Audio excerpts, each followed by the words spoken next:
Salut tout le monde, si vous avez regardé mes vidéos précédentes et si ce n'est pas le cas, je vous invite à le faire. Vous avez probablement remarqué que s'il y a un concept dont je parle souvent, c'est le personal branding ou image de marque personnelle. Et aujourd'hui, on va parler de 3 critères qui sont vraiment importants pour vous aider à créer votre image de marque.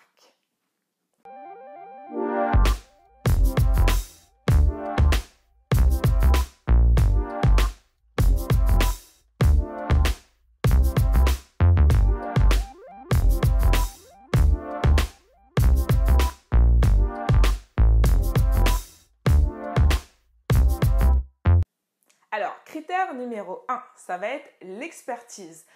Ça paraît simple et évident, mais je trouve qu'il y a beaucoup de personnes qui font encore des erreurs par rapport à ça, et ça, c'est dû aux réseaux sociaux en partie. Ça veut dire qu'en gros, avec les réseaux sociaux, on a accès à de plus en plus de profils qui nous ressemblent, donc on se dit tout simplement, je pourrais être comme cette personne. Mais dans les faits, il faut comprendre que, en gros, ces personnes-là, elles ont quand même un certain historique, c'est-à-dire que ça fait plusieurs années ou pas, des fois ça peut être juste 6 mois, mais en tout cas qu'elles ont vraiment travaillé sur cette expertise et en gros elles se sont construites en fait une certaine image, elles sont devenues l'autorité et c'est ce que vous voulez, mais vous ne pouvez pas le faire si vous pensez que tous les intérêts, tout ce que vous avez appris peut devenir votre image de marque ou peut représenter du moins votre image de marque. Donc en gros, ce que je veux dire, c'est que vous pouvez avoir différents talents, mais il faut savoir les assembler sous une même boîte, au lieu de s'éparpiller un peu partout. Je vais prendre un exemple, et ça c'est un YouTuber qui s'appelle Break the Internet. Si vous vous posez des questions sur Snapchat, je vous encourage à aller le suivre. Mais en gros, ce gars-là, en fait, son expertise, c'est les réseaux sociaux d'une manière générale. D'ailleurs, il travaille, ou peut-être travaillait, je ne sais pas s'il a arrêté depuis, mais pour une boîte, en tant que manager des réseaux sociaux.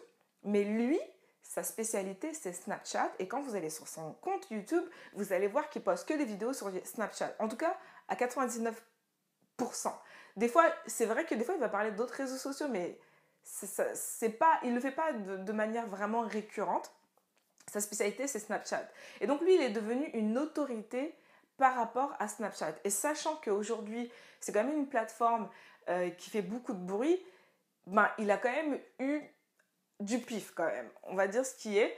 Donc c'est tout à son avantage. Ce que je veux dire aussi, c'est que oui, vous pouvez avoir différents talents et les assembler sous une même entreprise, sous votre même image de marque.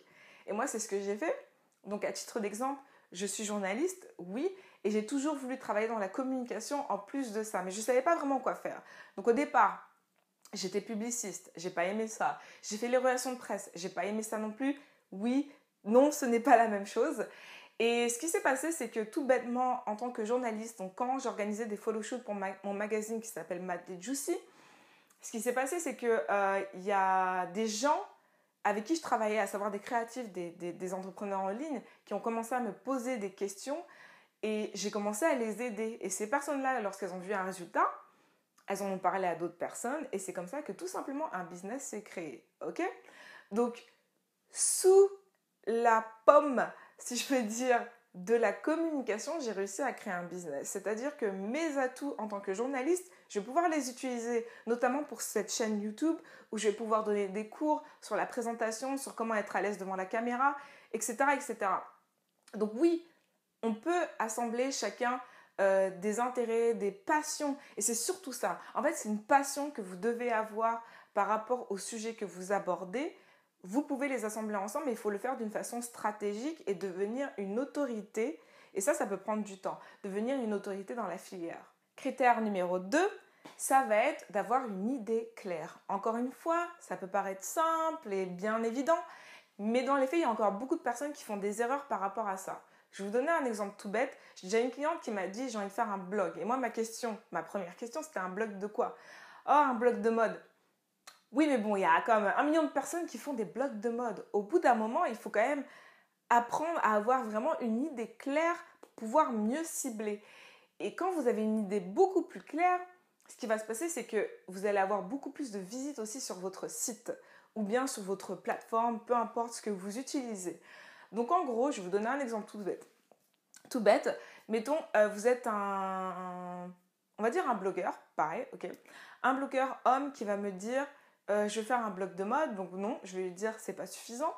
Mais par contre, si cet homme-là me dit je vais faire un blog de mode pour les hommes en embonpoint, je vais leur donner des astuces pour trouver des marques qui leur vont et comment s'habiller en fonction de ses formes. Là, on parle de quelque chose de beaucoup plus intéressant parce que les personnes qui vont visiter le site vont tout de suite savoir de quoi on va parler. C'est aussi simple que ça. On va savoir de quoi on va parler. Ok? Et ça m'amène à mon point numéro 3, c'est avoir une cible. Une cible, s'il vous plaît. C'est vraiment important parce que j'en ai vraiment marre des gens qui me disent je cible tout le monde. Non, cibler tout le monde, c'est cibler personne. Il faut cibler quelqu'un. Ok? Donc en gros, le gars en embonpoint, qu'est-ce qu'il va faire? Il va cibler les hommes en embonpoint qui ne savent pas où trouver des vêtements et comment s'habiller lorsqu'on est en embonpoint. Il pourrait cibler tout le monde, tous les hommes qui savent bien s'habiller, qui veulent bien s'habiller du moins. Il pourrait, mais dans les faits, ce qui va se passer, c'est que les gens, ils vont passer et ne jamais rester sur son site. Ok? Parce que le jour où il va parler de chapeau, il y a plein de gens qui vont venir, plein de gens de différentes formes. Parce que oui, c'est parce qu'il est en embonpoint qu'il ne veut pas parler de la dernière tendance pour les chapeaux. Mais dans les faits, ces personnes-là vont peut-être lire l'article, apprécier l'article, mais elles ne vont pas rester sur le site. Elles ne vont pas s'abonner parce que l'image ne va pas correspondre à leur image. Tandis que le gars qui se focalise que sur des hommes qui sont en embonpoint, il va créer une communauté, et c'est ce que vous voulez. Et il va répondre aux besoins de cette communauté. Et cette niche qui paraissait si petite, en fait, elle est beaucoup plus grande que vous l'imaginez. Parce qu'on est beaucoup sur cette planète. Donc, pour revenir sur mes 3 points, c'était l'expertise, une idée claire et une clientèle ciblée. Ok? Donc, si vous avez des questions, n'hésitez pas à commenter. Et puis sinon, je vous retrouve du lundi au vendredi pour des astuces et conseils pour les créatifs et les entrepreneurs en ligne. Bye! Aujourd'hui, on vit dans un monde où les réseaux sociaux sont vraiment importants. Et les réseaux sociaux, ça amène le contenu de soi. Donc, en gros, quelqu'un qui visite votre plateforme veut vous connaître, vous, avant de consommer vos produits.